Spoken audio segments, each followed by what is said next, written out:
Let's go.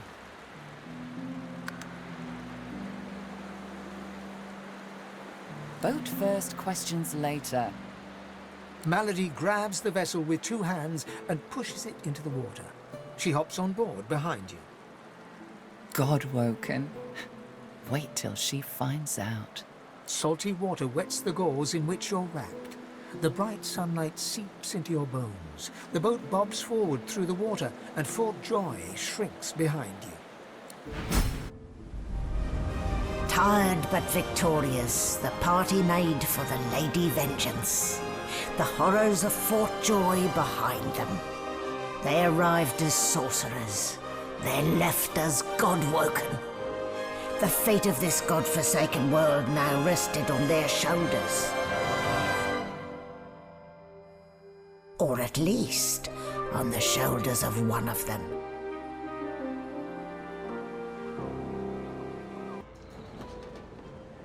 Looking down at your robes, you see they're damp with blood and the ocean's spray. In the distance, Fort Joy looms.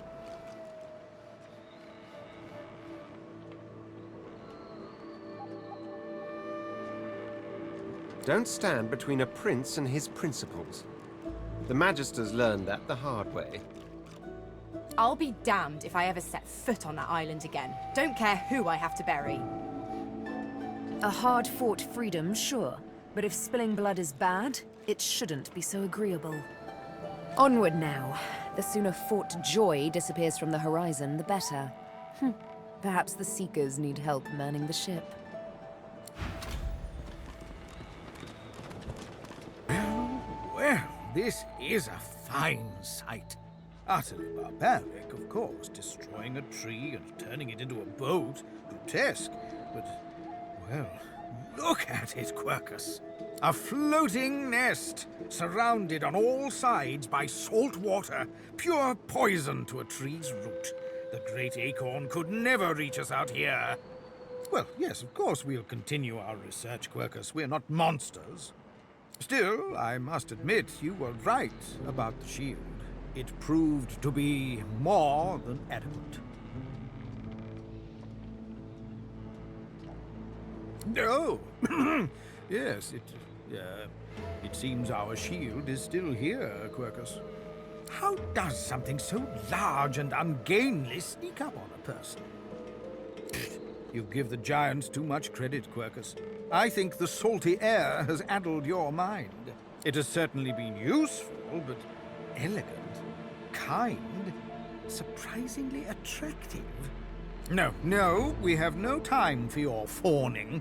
We may be safe, but the world is not. Come, we must return to our research. Sindelius, hear my prayer. Show us the way forward. Deliver us from peril. Don't go any further, Godwoken. We need you alive. The ship won't sail. We had orders to search every corner of it and figure out what's blocking us. She glances over towards a smouldering pile of ash on the deck nearby. Something is nestled within it. Fragments of scorched bone. That was Brendan. When the ship wouldn't answer my call, he touched the figurehead, and it attacked him, without warning. He burned, like he was made of parchment. Her eyes flick over to the smouldering ashes once again, her head held at a despondent angle. Thank you. We were held captive together, on this ship. He kept my spirits up. Now he's dead. Nothing. The ship is live wood, that much is clear. But I couldn't communicate with it.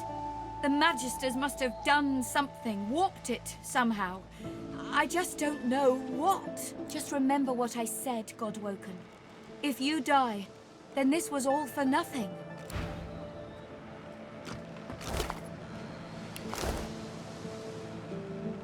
Sindelius, hear my prayer. Show us the way forward. Before you is a towering figurehead carved in the likeness of a dragon. It looms over the bow, its fangs bared at the open sea. At that moment, The ship serendipitously creaks beneath you, almost like it is acknowledging your observation. Searing pain races up your arm. The ship senses you. It's angry. The pain intensifies. It's spreading past your arm, across your chest. Your lungs feel like they're on fire. The path to salvation. Spare me, Gareth. We got what we came for. This is what success looks like. I won't see them tossed overboard. Not here. We'll hold a proper service. What's-his-face and so-and-so would want us to get this ship sailing before all else. They died for those Godwoken, after all. You know their names, Malady. Can't you even pay them that much respect? Gareth inhales sharply, then catches you out of the corner of his eye and smiles, barely. Our guest stirs. Welcome, Godwoken. Glad to see you safely aboard. Ah, our undead Godwoken. I had nearly forgotten. Too many. One too few, actually. Alexander, he's alive. Apparently, you didn't hit hard enough. He's in the hold below decks. Unconscious, but alive. Question him. Someone has been hunting your kind, and Alexander fancies himself the only Godwoken worthy of ascending. As far as we know, you may even be the last still alive. If Alexander is guilty, he'll face justice. Yes, we certainly had better, but the ship won't move. She's mute. We need to free her tongue. This is barbarous magic. Expedient magic, actually. The ship is made of live wood. It has the spirit of an elven ancestor tree within it. It seems Dallas has found a way to bind that spirit to her. That means only she can control it, unless we can find a way to break the bond. The Seekers, the survivors of us, have been combing the ship from bow to rudder. It hasn't been easy. This place is laced with dark magic. These Seekers have such a limited skill set. We lost a man in the search. Malady might not appreciate that, but I do. And I hope you do too. I'm sure the Godwoken will be able to get the ship moving. They kind of like to feel useful, don't they? It's your best that'll save us all.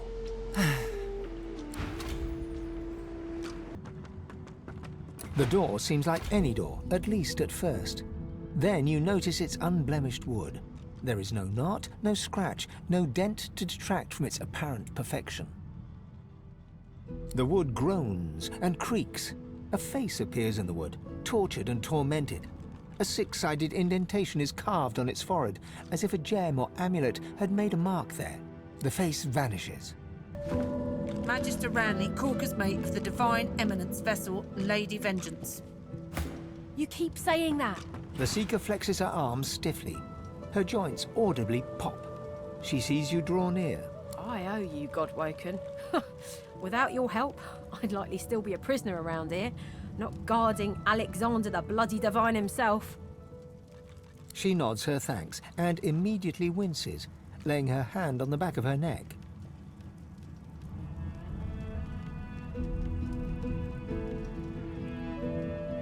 We're a big bloody target on our backs. We took their leader and their flagship. The Hammer won't stand for that. She'll be hunting for us. No, they had us down below, chained up in the dark. But the Reds were up to something in here. Maybe it was just the lack of food and rest playing tricks, but I swear I heard chanting and horrible moaning coming from here. And the other one ain't in much of a talking mood. All right then, just don't make me regret it.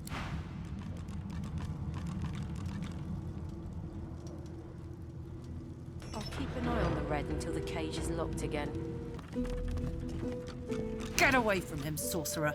That's the Divine.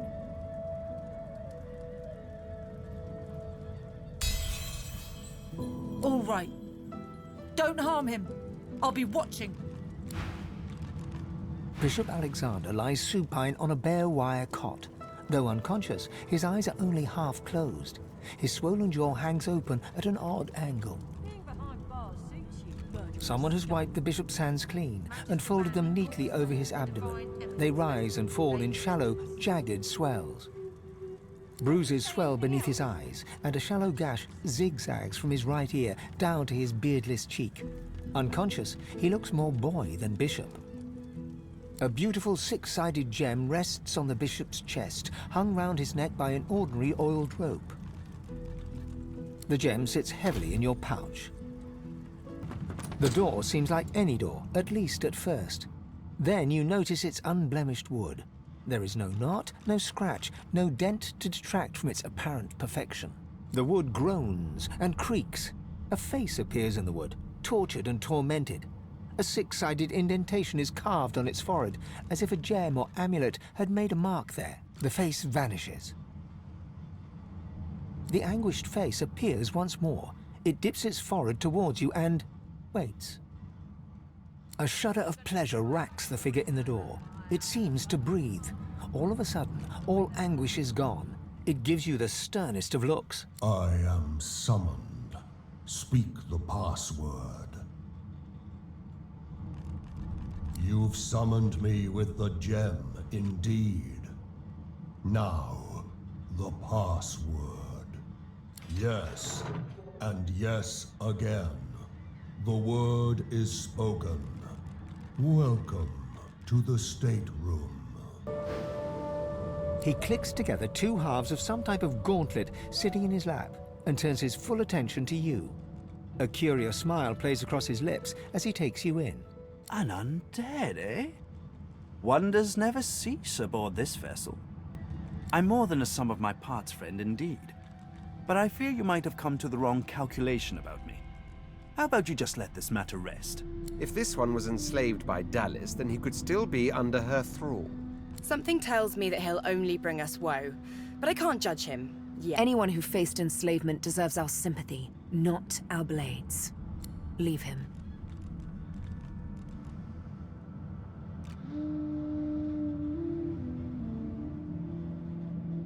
Unperturbed, he holds up his index finger in a one-moment please gesture before tightening a hinge upon... Ah, that's better. Now, as you were saying, the hard way?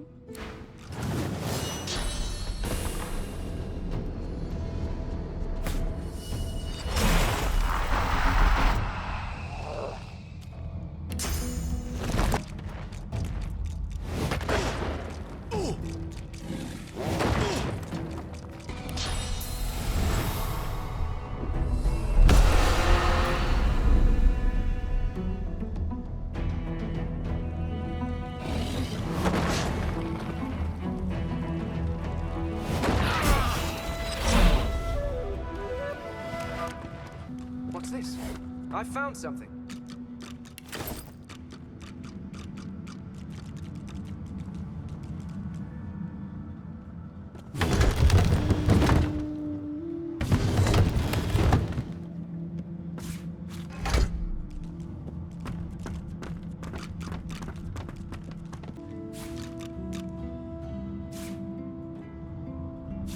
This looks like a teleporter pyramid. It could certainly come in handy. A teleporter pyramid? Only one way to find out if it works. Try using it.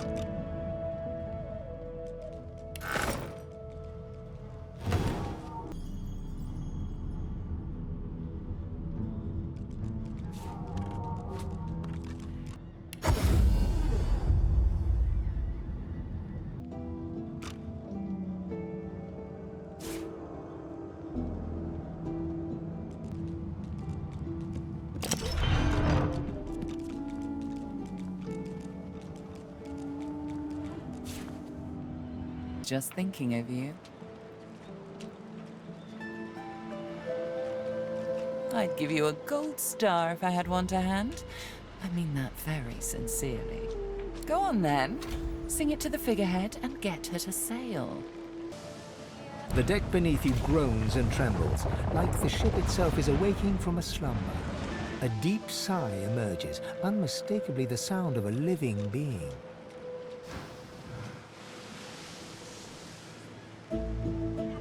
You are not the witch. You are not Dallas. You sang the song. Now you must decide my fate. Are you to be my new master? Ask. I am here to serve in all ways.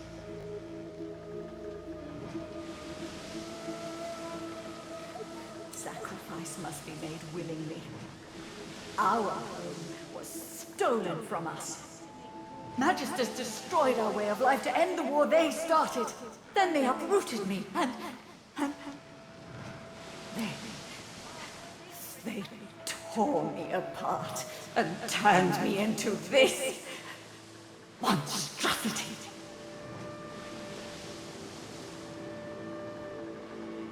The bow of the ship creaks downwards on the swell of the ocean. In the breeze above you, the faintest hint of what might have been a melancholy sigh. Once, I was an elf. I passed away and was reborn as an ancestor tree. In a beautiful forest surrounded by kin of both flesh and root. But that time has passed. I saw that forest reduced to a dead place. Then I was taken away. My memories were lost, like the leaves from my branches.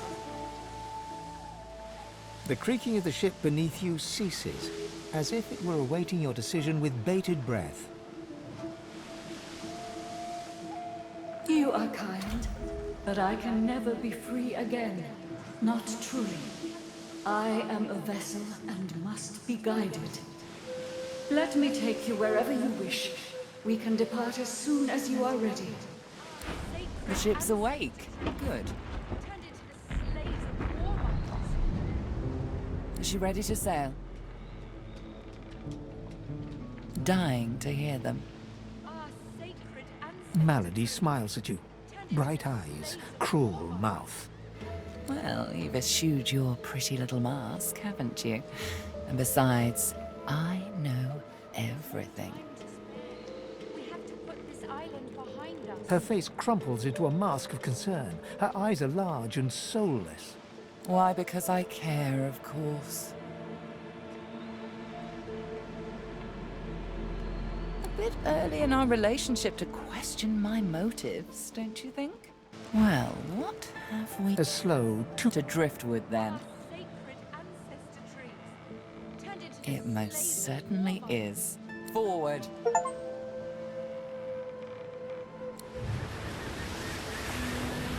With the sun on their backs and the wind in their sails, the God-woken watched Fort Joy shrink behind them.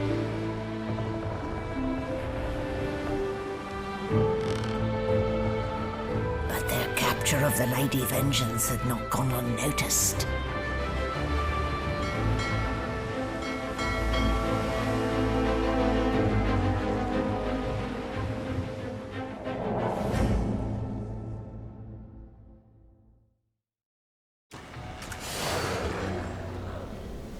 I respect your mettle, sorcerers. You steal my ship, kill my bishop, and ally with demons. But you have no idea what you're really dealing with. We are ready, mistress. Yes, but are they? I swear, mistress. I swear they'll perform admirably. Very well. Show me. Goodbye, sorcerers.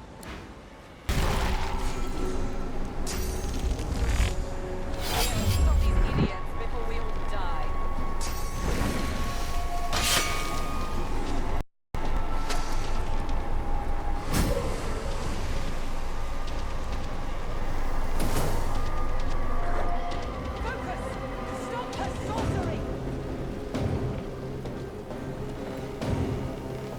Damn.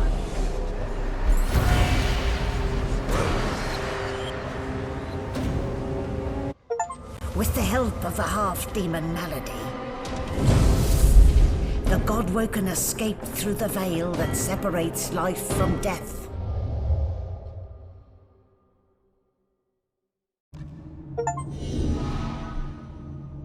The air here has a familiar smell, like the place you grew up. Old memories begin to well within you, but the sweet-sour smell of decay suddenly punctures them.